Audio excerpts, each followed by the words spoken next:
Pretty good. How are you? I'm doing wonderful. Thank you. It's a great day. Awesome. I'm going to leave you with Jodah and then jump in at the end just to wrap things up. Thanks, Phil. That's okay for you guys. Yeah, hey, Phil, why don't you jump in like 15 minutes before? We can, because I'm sure you're going to listen a little and you'll hear some questions you might want to ask yourself. So, how long is it going to be? Just so I know. I don't actually know. Usually about an hour. About an hour. Okay. Let's try to keep it maybe shorter today if you guys don't mind. I don't mind. Give me a time. What do you think? Maybe 30 minutes or so, and then I can jump back in other days. Yep. You got it. All right. So, Phil, why don't you come back in 10 minutes before, though? And then you can... 10 minutes before. Okay, got it. See you guys. Before the half hour. Yep. See you. Yeah. Hey, Evan, thank you for joining us and giving us your time here. I know you're a busy guy, so appreciate it. No, thank you. Always happy to have the Cryptopolitan team. Appreciate you guys doing the journalistic mission out there, sharing the sharing the movement forward, informing people about the Web3 updates. Yeah. I love your optimism. I mean, and from your bio, I can understand why you're very optimistic. You've done very well in this space. I come at it from a little more cynical, perhaps, world. So just so you know, I'm not 100% in. I have my toe is dipped in the waters spiritually. I find this. I am in the technology sector in general, but historically, the past couple of years have been enterprise and security space. But that said, I am interested in the human side because I am an experienced strategist and analyst and a researcher. So I am curious about all the things that you're trying to do, that types of things you're doing, and how does this impact the customer? How does this impact the user? And functionally, how does this impact the human being? Right. That's why I am interested in any of this stuff. I love technology, but I'm curious. I'm going to be asking questions about that. So this is about me. Yeah. I was just going to say, tell us about you, Evan. You've got you for your young age, and I'm sure you're told this all the time. So sorry for being trite. You've got a lot of things in your belt. Can you give us a brief synopsis of who is Evan Luthra for the audience? And am I pronouncing the name correctly? Yeah, Evan Luthra is good. Evan Singh Luthra is my full name, but that's pretty good. Happy to give you a quick bio about my journey in the technology space. Like you, I've been pretty early in technology since a pretty young age. I got started when I was 13 years old. Started building iPhone apps, and that happened because when I was 12. I had my summer vacation. I used to go to my dad's office. He had a few computers lying around, and I was just playing around with them. I started blogging about them. And my blog became the most read blog on LinkedIn's blogging platform called Pulse. And then Apple announced they were coming up with the App Store. And I wanted to have a few hundred. I wanted to have people. I had already had a few 100,000 people reading my blog. I wanted to have an app for my blog. So I was like, how do I make this app? And that's how I got interested in building apps. I built an app for my blog, got really interested in the technology. Started building more apps, built the first app for my school, the first app for the place where I live, first app for Delhi Metro, Dubai Metro, the first app for IC Cricket World Cup 2011. Some of these apps had millions of downloads, and I was pretty interested in this, built about 30 apps before I ended up selling my first app and company at the age of 17 for 1.7 million. Coming to this money, I started investing it back into technology because technology was what I understood best. I had moved to San Francisco. I was living around California, and I was a first investor in Ease.com, Uber for weed. And that blew up, and I never really looked back since then. During this journey, I also came across Bitcoin. I did over 100 plus Web2 investments after doing Ease. Ease had already gone 100x, right? So I thought I was pretty good at this. I came across Bitcoin first time also in 2014. When Coinbase was giving $5 to refer new users. Because after selling my company, I got invited to speak at a lot of these events. I was speaking at TED Talks, at universities. People were putting me on stage. I already had a few 100,000 followers. I was like, hey, let me refer some users to Coinbase and earn this free $5. I earned some Bitcoins off that, but unfortunately, I didn't realize the true potential of Bitcoin. Otherwise, I bought a lot more. And I didn't really get deeply involved back then. But I was still in technology, right? I was building apps for virtual reality. I was the first few people in the world to build apps for Google Glass. So I was pretty early and pretty deep in tech, but not so much in the Web3 space. But 2016, the companies I was already involved with, they started reaching out to me and saying, can you help us with the blockchain? And that's when I started looking deeper into the space, ended up investing in the first equity round of Hedera Hashgraph at a 10 million valuation before it was called Hashgraph. For those who don't know, Hashgraph is a top 10, 20 coin market cap coin. Also invest in equity of XRP Ripple at under 100 million. Everybody probably knows Ripple. And by 2018, I did over a few other investments. And by 2018, I realized that, holy shit, this is really good. These investments are fully liquid, unlike all the other Web2 investments where I have realized great returns, but it's all on paper. It's not really liquid. So by 2018, I realized that I was like, I'm going to fully on in Web3. The last 5 years, I've been basically investing and advising companies, investing over 500 plus Web3 projects, advised over 24 projects that I helped take to market, pre-listing to post-listing, delivering 50 to 100x return for our investors with billions of dollars in volume and delivering great results, right? And that's been a great journey. I mean, most of the value add that I bring is a mix of credibility and community and capital, right? Credibility is obviously I write for all the top tier media. I write for Forbes, Entrepreneur, Hacker Noon, Being Crypto, a bunch more. I have advised projects that's done really, really well. And then community, I have like 2 million followers on my social media that follow me and been following me for a long time. And then I also know all the other big players in the space quite well because I've been quite deep in the space. I spoke at over 200 events live in person in 40 countries, pushing the Web3 movement forward, talking about Bitcoin every day to my followers the last many years, and talking about Web3 and the blockchain space and how I think it's going to disrupt every industry that we know. And really, the reason why I'm in a pretty good position now, God bless, touch wood, that I'm very grateful that I'm in a pretty good position in my life now where I can choose to do what I want, you know? I only have to do the things that I enjoy. I don't have to really chase money anymore. So I only do things. You got yourself a good amount of FU money, right? Is that what it is? Exactly. Fuck you money is the goal. I want to have some more fuck you money, but definitely there are some people I can't tell fuck you to right now. But pretty much everything I want, I can pretty much get. Yeah. But yeah, so that's and the reason why I work in the blockchain space is because it's actually the most smartest people in the world. It's literally the smartest people in the world coming together because these are people who understand what's wrong with our financial system, how Bitcoin fixes this, and how the world is changing. And like I said, I've been in technology outside of Web3, also over 100 plus Web2 investments. And it's like, I like to say technology is changing everything, right? Everything, how we work, how we live, how we play. Technology is disrupting that in a massive way. And if you can use technology to go into any industry, you can probably make it better, right? And Web3 is basically scaling that to a different way. And metaverse example is a great way to explain that, right? I invest in around 150 metaverse companies. And when you think of the metaverse, people have to think of this place like the Ready Player One, where, you know, it's like this moment, this online place. But I don't think it's like that. I think metaverse is a moment in time. It's like when you think of AI, in Singularity, you have this idea when it's the moment in time when AI becomes smarter than humans. You call it Singularity. I think metaverse is this moment in time when our digital life matters more to us than our physical life, right? And that's been happening gradually for the last 20 or so years. It's not an overnight change or an invention by Steve Jobs or Mark Zuckerberg. It's like a gradual change that's been happening. How do we meet friends? We meet people on Tinder, on Reddit. No, people don't even know who their neighbors are anymore. How do you work? Instead of going to factories and boardrooms, you go on Zoom calls, right? What's your identity? What matters more to you? How you look like in real life or how you look like on Instagram? Most people use Instagram. And idea about that. Your stories are your personal billboard to the world. So I think with crypto, what's happening is your assets are also going online. Right? You can call it digital asset, you call it digital currency, but it's basically cryptocurrency. What happens is your assets are also going online.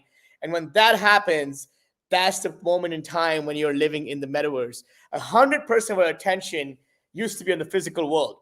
Then came TVs. They sucked 20% of our attention to the digital world. Then came computers that sucked even more attention to the digital world. Now with phones, half the time you're looking at the phone. And wherever your attention go, that's where your energy flows. So when you think about it from that angle, 100% of your energy is going to the digital world. That means you're going to be living in the metaverse.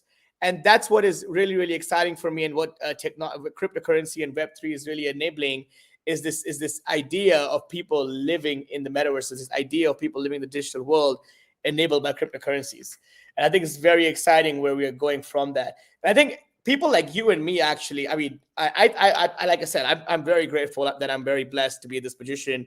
It costs money to go out and live the life that I live, right? Flying to different countries, even going out to the bar, having a drink, it ends up costing money. Over 3 billion people in the world, they live with less than $500 a month. So how do you change the lives of these people? How do you change life for half the world? I think metaverse has really solid potential there. A good example for that is I advise Romero Brito's NFT project. Metaverse is building a metaverse. Romero Brito is the most licensed artist in the history of the world. But if you want to be his art collector, right, you're gonna have to start spending from tens of thousands of dollars. And only when you are his collector can you visit his art gallery in Miami. He has the largest physical art gallery in the world in Miami that he owns. But you can't really visit it. It's beautiful. It's amazing. I've been there a few times, but you can't visit it until you're his collector. That costs a lot of money. But now we are building his art gallery in the metaverse, so you can actually go and experience and see what there has to offer in his story and learn better, play some games, and even probably win a lottery in the metaverse. I think that's beautiful. It costs $5. So I think that's the true potential that we see. Yeah. So we got a short time here. So you broached a lot of subjects, and I'm trying to think which one my brain I want to tackle. I want to take a second though and take you all the way back to the beginning there. My show's called The Sense and Signal, and we really try to break things down and really kind of stop the hand waving, right, and really kind of get at some brass tacks. As you well know, this space loves this, and so what is it that we can do? What's happening? What's happening functionally speaking? And I heard a lot of good utility you said there. So, but I'd like to go back to when you said you built an app, and we don't have to lean in on this. I'm just curious. You said you built your first app when you were 13, and you saw potential. This is a question for all those out there who have visions and perhaps might be the very first time getting into the tech space, or is kind of dabbling in tech space. Maybe they kind of know a computer language, sort of, but maybe not. When you said you built an app, did you go out and learn the language and figure out how to make that work, or did you have friends that helped you? What was involved in that first aspect of building that first app? Was that just you in your parents' basement or wherever you lived? Not in the basement, but living with my parents, doing it myself. None of my friends were really interested in this. It was mostly just all the people on the internet. Everything I know and I learned was mostly asking people on forums on back then, right? It was mostly going on forums and asking people, can you help me? Can you help me? And it was all these internet friends that were helping me. So everything I really learned was from the internet. It was not my teachers. It was not my friends, not the people in the real world who were helping me out. It was all from the internet. And then I also found a lot of tools along the journey, because I built apps for the next 4 years, right? I didn't just stop after the first app. Until what? You sold your first one at the age of 17, you said? Is that what I read? The first one I sold was the age of 17. I never tried to make money from any of my apps, even though I had millions of downloads, because I was building apps so early. People were still in the BlackBerry generation. There was no that much competition. Now, if you want to build an app, massive budget to even break through all the cluster out there. But when I was building, you were enjoying yourself, right? You were enjoying what you were doing. That's why you were doing it. I was enjoying what I was doing. The first app I built was about myself. It was called the Evan Luthra app. It was, you can read my blog, you see my photos, and you could message me. And then the next app I built was for my school. So people it was basically a forum inside an app. So all the students, like an alumni board. So all the students could connect. The next one I built after that first was the subway, the metro in the city. I live in Delhi. There was no app for the Delhi metro back then. Now there's probably over 1,000. That app became very downloaded. It broke the top charts in the Indian market. And one of the most successful apps I built was when I was 16, was the ICC Cricket World Cup app for 2011 World Cup. The World Cup is the most watched sporting event in the history of the world, right? And that app became number 1 in India, in the UK, number 3 in Australia. Wherever cricket was played, it was in the top charts, right? Actually, ICC sued me for $15 million because I used their logo without their permission. But because I was 16, I said, I'm sorry, I don't know. You can keep that. So here's the crazy thing, right? So people don't realize the World Cup actually started in the first week of January. But Apple goes off. They don't work from the end of December. They're on a holiday, Christmas holiday.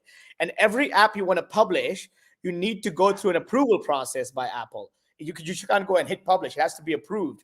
So ICC probably didn't realize that they had to get the app approved. So when the World Cup started, ICC's app was not on the App Store, but I already knew about getting the app approved beforehand because I'd already built apps before that had gone through the approval process. So I published my app a month before the World Cup actually started. So when the World Cup started, there was no ICC app. There was only my app on the App Store. So that's why I had like millions of downloads for my app, but I never tried to make any money from it. There were no ads. I just gave it to ICC. That's interesting, and that's a lesson learned. That was your first disruptor, because you went into a space that was not exist. Actually, no, that wasn't even a disruptor. You went into a market that didn't even exist yet. You were Exactly. first People on. were still on Blackberries. People were still on Blackberries back then. Yeah, interesting. Okay, cool. And and obviously, you had, or in your early world, in your early life, you had enough positive feedback in all your endeavors that kept on feeding that fire that propelled you forward, sold your first app, and got you to where you are today. I was also like, I always like to say, technology grows exponentially, right? So unlike most of the industry, technology grows really fast if you hit that J curve. And I think I was at that point where the mobile smartphone was basically hitting that J curve, the touchscreen smartphone, right?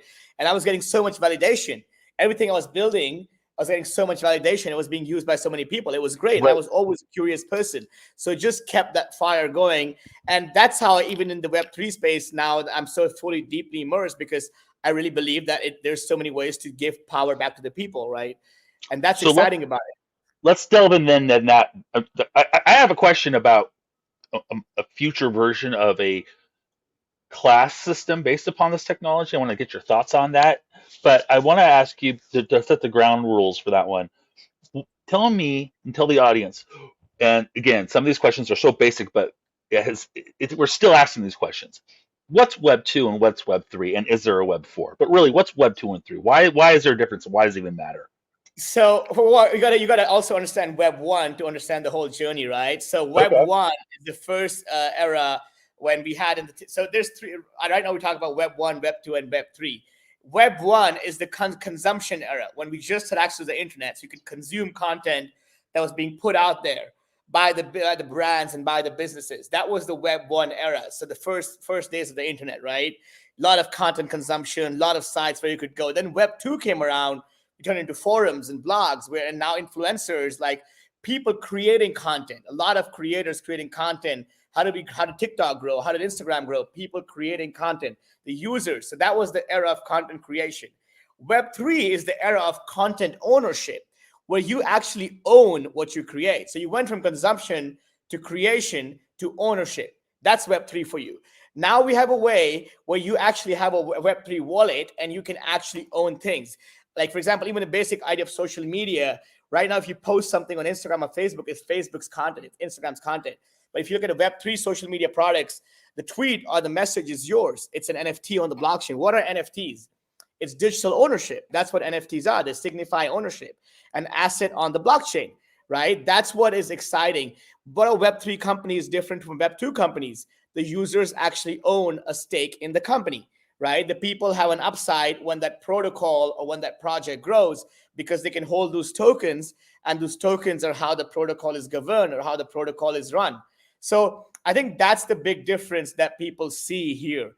I think Web 4 to me is going to be like mass adoption of this Web 3 generation, because right now Web 3 is still very limited. There's only a very few people in the world who are, I would say, technically advanced to even understand how this works. To use a Web 3 wallet, it is not as simple, right? It takes effort. You need to understand that. I can't expect my mother to use a Web 3 wallet today. So I think that's what Web 4 is going to be. But it's already very, very exciting, finally, that Web 3 gives a way to give power back to the people. We did not have that before, right? Just to give you an idea with tokenization, what does tokenization enable, right? A very layman example is, it's, if you think about it, like if right now we ask, what's the best car to buy? What's your dream car, Jodah? What's the car you would buy? You're asking the wrong person, because I'm not a car person. Probably I don't drive for 9 years. I don't drive. I don't know how to drive for 10 years. But I would say buy a Rolls Royce. So what would you say? No. I mean, I Rolls. I like American muscle cars from the '60s. So probably like a Cobra. Like if you ever saw the movie Bullet, probably that black Cobra, something like that. Okay. They're so inefficient and noisy. I love them. Yeah. Okay, so I would, because I don't know how to drive, so I don't need to be driven. So I would say a Rolls Royce. So, but let's say if Toyota and Hyundai came out with a token, and you had Toyota tokens and I had Hyundai tokens, and we got a claim of every Toyota or Hyundai that was sold, then we ask, you would say buy a Toyota, I would say buy a Hyundai, and let's say Toyota then and Hyundai say make $10 billion, and then everybody token owners can get to vote on where they invested, right? Right now, a boardroom decides, let's invest in building a better electric car. But I like to be on yachts. So I would say you should invest in building a better yacht. You would probably say invest in building a better muscle car. So I think right now when there's a business, there's three stakeholders involved: the user of the business, the manager of the business, and the owner of the business. Everybody wants different things. The user wants the best product for the cheapest price. The owner wants to get the most money, and the manager wants to keep everybody happy. In the current way of doing business, everybody wants different things. So the incentives are not aligned. But when you make the user a part manager and a part owner, that's when you align the incentives, and that's when you get exponential growth. And that's what tokenization also enables, right?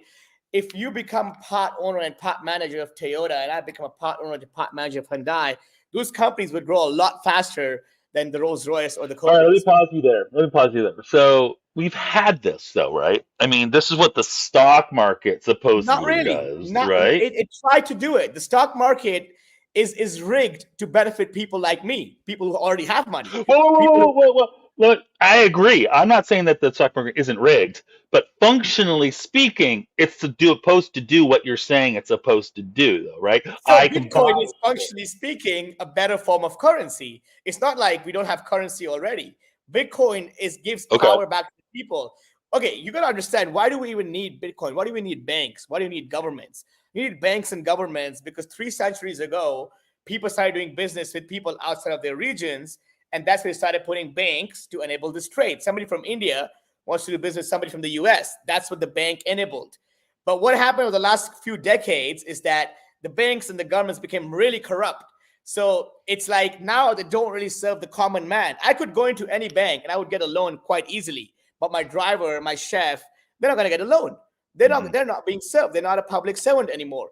So Bitcoin changes that. It just makes it a better system. I'm not saying the stock market is not a good system. It's just not serving the right people. I'm saying that. I'm saying that, but I'm splitting intentionality or versus what it's been warped into. But no, So I hear I you. think Web3 tokenization really gives power back to the people because you have true ownership. When you have the private key in the wallet and nobody can move your funds for you, only you control it. That is true ownership. Money in the bank is not your money. It's the bank's money. They can decide how you want it. That's right. I invest in 20 different countries. I have property in multiple different countries. I have to answer questions every time I want to make a payment. Why am I sending this money? What am I trying to do? It's my money, for God's sakes. I went to Zanzibar. I want to buy a hotel there. Why do you question? So it's like Governments want to know. This is what Web3 does. It makes the existing systems better. It gives true ownership to the people. I think that's the most exciting part of Bitcoin generally also, that it's a form of money that is out of the control of any government. It's out of control of a centralized entity. Yeah, I just jumped in because we have about 10 minutes left. But it's interesting that you said that the stock market basically is really good for people that have a lot of money already. What about whales in Web3?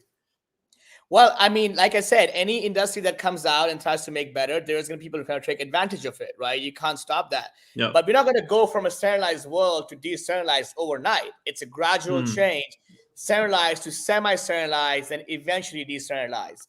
What we have now is what Web3 offers, a better solution. It's not the best solution. Probably nothing's ever going to be the best. We're on our way, right? But we're on the way there, right? We're on the way. At least Bitcoin in your wallet is 100% in your control, and nobody can take it from you. And you could end up in any part of the world. You could walk through an airport with a private key and the seat in your head with $200 million in your head, land in any country and liquidate $200 million without having to worry about in the few hours. You can't do that you can't walk with that much gold on you. You can't do that in any other way. Yeah, it's not safe. Yeah. Let me challenge that for a second. And I agree. There's everything you're saying makes complete sense to me. But our friend, what's his name there? Changpeng Zhao, the very person who owns the company who is the CEO of the channel we're talking on right now. Binance He's Live. going, Yep. yep, he'll be going possibly to prison, probably a federal prison, so it's going to be like a hotel, but he'll be going to prison for a little while. And I've got my suspicions of why that happened to some degree, but it was laundering was a big one. And I would argue what you're saying is a democratization of money movement is exactly what a government would qualify as money laundering. And so, is there some alignment thing that has to be translated for the governments to accept this notion of the way money can move in the future versus via blockchain versus the way they like it? Because they want to know. They want to know where things are moving. They want to control that. Is there a story to be had that aligns that, or is it more, you know what, F you, you're out. Somehow we're going to keep you out of this game. So, I mean, you got to understand, right? What is legal is not what is right. Laws are not made by people any smarter than us. So it's like, end of the day, I think we're moving to a point where information access is become free. Access to information has become free for everybody in today's world via the internet. So it's no more where you were born, you have to follow those rules. I think we're moving to a point where government's going to have to compete to be able to offer the best services to keep its citizens. That's why a lot of countries are seeing massive brain drains, right? From India, a lot of the top crypto entrepreneurs are leaving this country.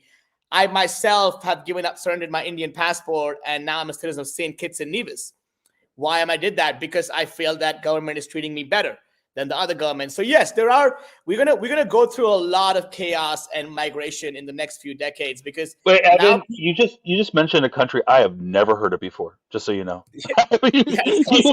St. Kitts and Nevis. That's in the Caribbean, correct? It's in the Caribbean, and they are like, enjoy your life. Enjoy.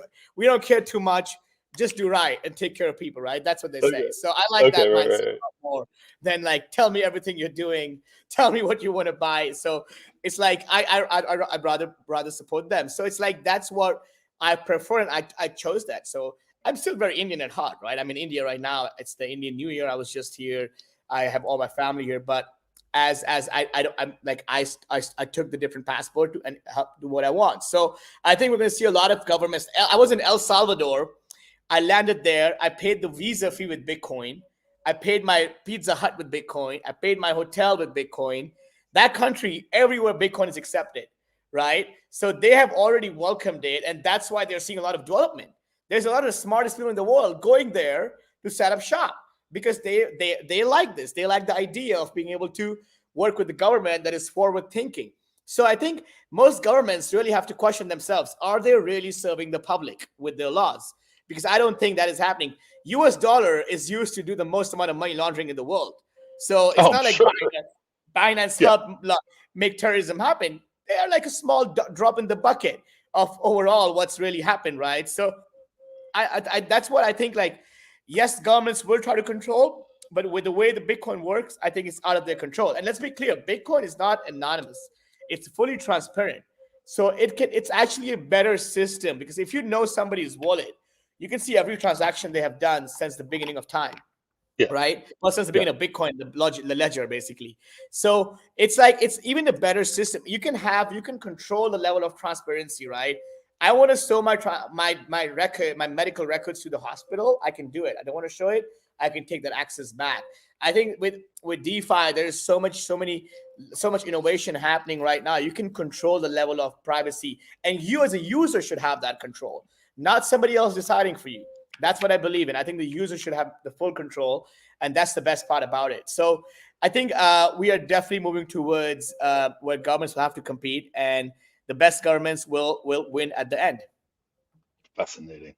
Well, that's good. Yeah, it's like the brain drain and capital drain kind of system we've had in the past when it was more advantageous to be producing in a different country. In this case, it's even more. It's easier to move faster than it was before. So we're going to see those things happen within weeks instead of years, like they were happening before. 100%.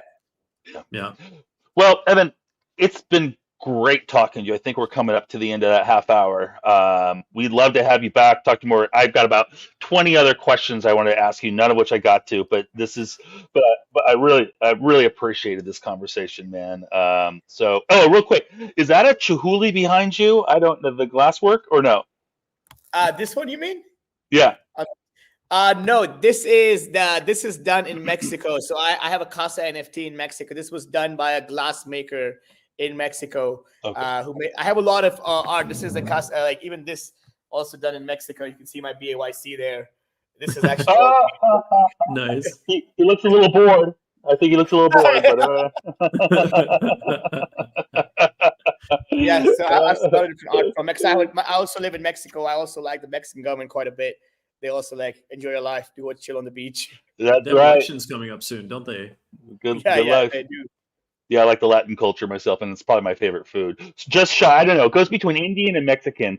I'm always like, you hit it right there. It's a different kind of spicy, but a yeah, different kind I like of both spicy, as well. but they both have great. I mean, do I want a curry or do I want a mole? I'm not sure. So yeah, they're fantastic. Anyways, hey, I don't want to take any more time. Thank you for giving it to us. Let's talk again. And hey, everybody. That was Simpson Signal Show with Cryptopolitan, and I want to say goodbye to everybody. And Philip, take her away. You guys. And if anybody wants to reach out, you can always reach out to me on Evan Luthra at Instagram or Twitter. Happy to always help, and I'll try to come back on your show, guys, sooner or later. Thank you. Thanks, Evan. All right. Bye-bye. Bye, guys.